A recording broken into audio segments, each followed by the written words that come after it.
Welcome to the Slop Farm. Enjoy the video. You start by selecting the row or rows you'll change. Click a row number or drag to select many.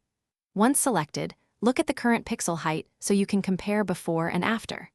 Right-click any selected row or open the Format menu to access row height settings. This is faster than guessing. You do this because consistent heights help readability and printing. Once you know the number, you're ready to set an exact value. Now you set the height.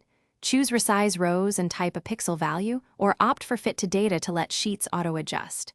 If you want a quick single-row fix, double-click the bottom border of the row header. It auto-fits.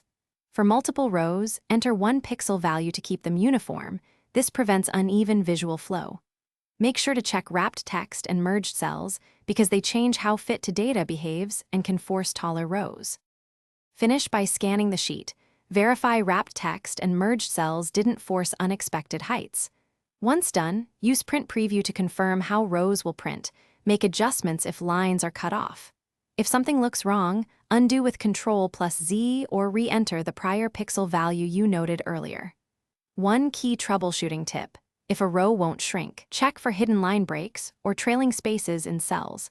Clear those and then resize again to resolve stubborn height issues. Thanks for watching.